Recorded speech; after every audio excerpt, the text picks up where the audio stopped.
Cooperative Societies. The 97th Constitutional Amendment Act of 2011 gave a constitutional status and protection to cooperative societies. In this context, it made the following three changes in the Constitution. 1. It made the right to form cooperative societies a fundamental right, Article 191. 2. It included a new directive principle of state policy on promotion of cooperative societies, Article 43b2. 3. It added a new Part 9b in the Constitution which is entitled, The Cooperative Societies, Articles 243, ZH to 243, ZT. Constitutional Provisions. Part 9b of the Constitution contains the following provisions with respect to the cooperative societies. Incorporation of cooperative societies. The state legislature may make provisions for the incorporation, regulation and winding up of cooperative societies based on the principles of voluntary formation, democratic member control, member economic participation and autonomous functioning. Number and term of members of board and its office bearers. The board shall consist of such number of directors as may be provided by the state legislature. 3. But the maximum number of directors of a cooperative society shall not exceed 21. The state legislature shall provide for the reservation of 1 seat for the scheduled castes or the scheduled tribes and 2 seats for women on the board of every cooperative society having members from such a category of persons. The term of office of elected members of the board and its office bearers shall be 5 years from the date of election. 4. The state legislature shall make provisions for co-option of persons having experience in the field of banking, management, finance or specialization in any other related field, as members of the board. But, the number of such co-opted members shall not exceed 2, in addition to 21 directors. Further, the co-opted members shall not have the right to vote in any election of the cooperative society or be eligible to be elected as office bearers of the board. The functional directors of a cooperative society shall also be the members of the board and such members shall be excluded for the purpose of counting the total number of directors, that is, 21.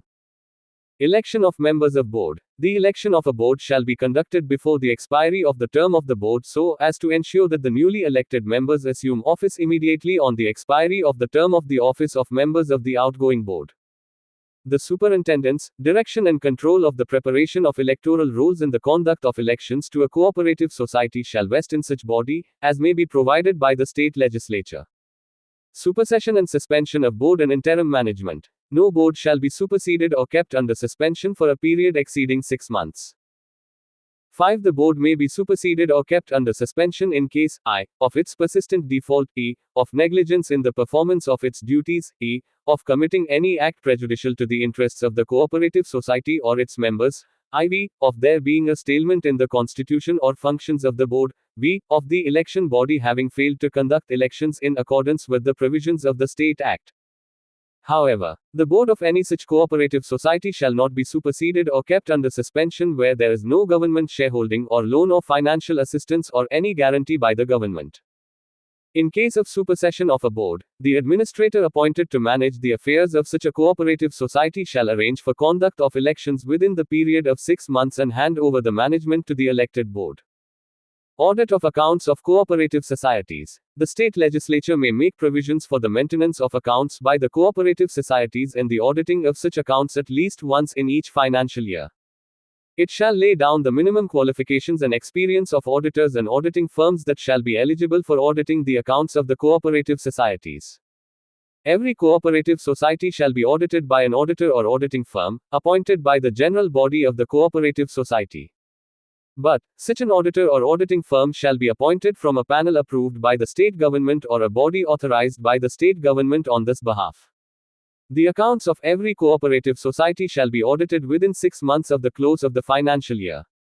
The audit report of the accounts of an apex cooperative society shall be laid before the state legislature.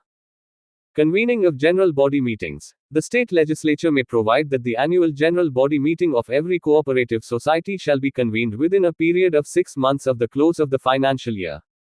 Right of a member to get information. The state legislature may provide for access to every member of a cooperative society to the books, information and accounts of the cooperative society. It may also make provisions to ensure the participation of members in the management of the cooperative society. Further, it may provide for cooperative education and training for its members.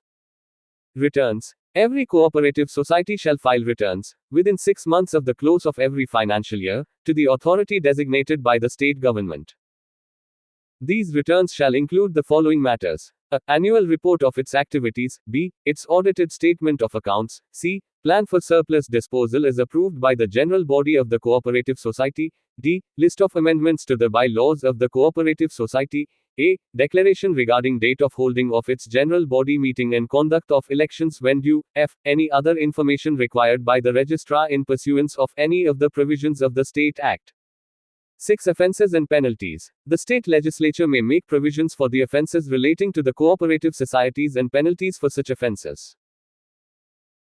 Such a law shall include the commission or omission of the following acts as offences. A cooperative society willfully makes a false return or furnishes false information. B. Any person willfully disobeys any summon, requisition or order issued under the State Act. C. Any employer who, without sufficient cause, fails to pay to a cooperative society the amount deducted from its employee within a period of 14 days. D. Any officer who willfully fails to hand over custody of books, accounts, documents, records, cash, security and other property belonging to a cooperative society to an authorized person. A. Any person who adopts corrupt practices before, during or after the election of members of the board or office bearers.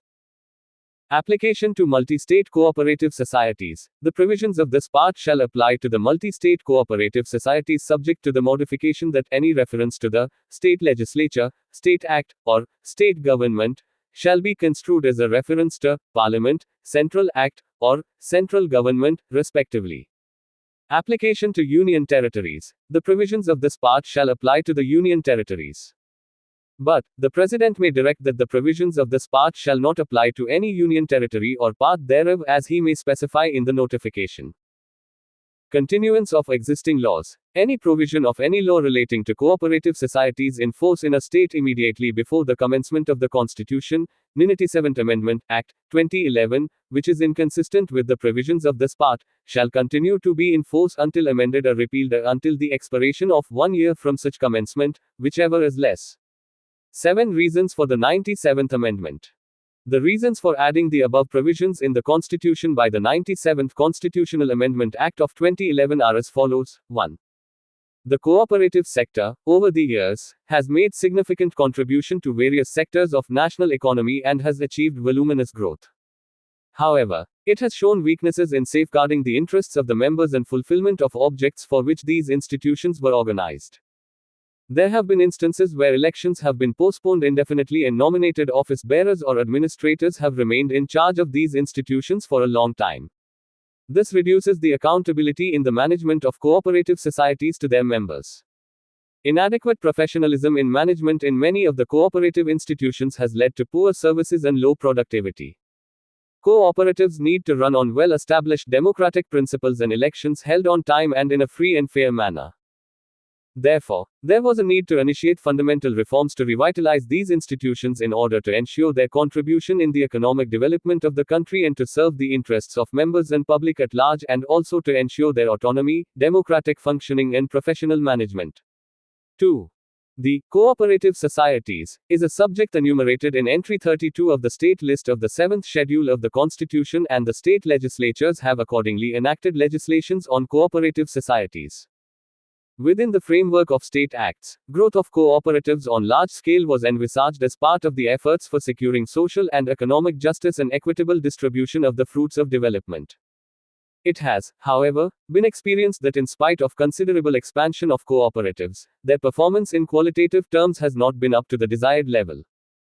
Considering the need for reforms in the Cooperative Societies Acts of the states, consultations with the state governments have been held at several occasions and in the conferences of state cooperative ministers.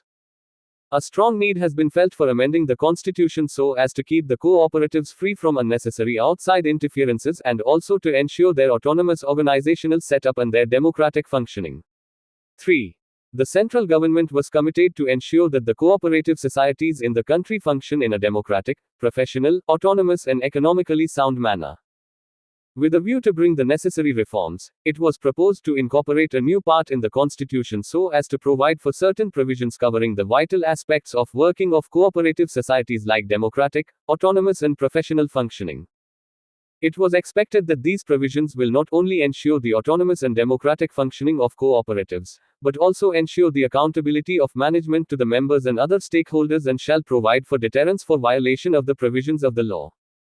Table 64.1 Articles related to cooperative societies at a glance. Article number. Subject matter. 243ZH Definitions. 243ZI Incorporation of cooperative societies. 243ZJ Number and term of members of board and its office bearers. 243ZK Election of members of board. 243 Zlotys Supersession and suspension of board and interim management. 243ZM Audit of accounts of cooperative societies. 243ZN Convening of general body meetings. 243ZO Right of a member to get information. 243ZP Returns. 243ZQ Offenses and penalties. 243ZR Application to multi-state cooperative societies. 243ZS Application to union territories. 243ZT Continuance of existing laws. Notes and references. 1. In Part 3 of the Constitution, in Article 19, in Clause 1, in Subclause C, the words cooperative societies were inserted. 2. In Part 4 of the Constitution, a new Article 43b was inserted, which says, the state shall endeavor to promote voluntary formation, autonomous functioning, democratic control and professional management of cooperative societies. 3. The board means the board of directors or the governing body of a cooperative society, by whatever name called, to which the direction and control of the management of the affairs of a society is entrusted to. 4. An office bearer means a president, vice president, chairperson, vice chairperson, secretary or treasurer of a cooperative society and includes any other person to be elected by the board of any cooperative society. 5. In case of cooperative banks, other than multi-state cooperative banks, this period cannot exceed 1 year. 6. The registrar means the central registrar appointed by the central government in relation to the multi-state cooperative societies and the registrar for cooperative societies appointed by the state government under the law made by the legislature of a state in relation to cooperative societies. 7. February 15, 2012, is the date of commencement of the Constitution, 97th Amendment, Act, 2011. The Centre has asked state governments to amend their respective State Cooperative Society Act in tune with the Constitution, 97th Amendment, Act, 2011 before February 14, 2013. 65 Official language.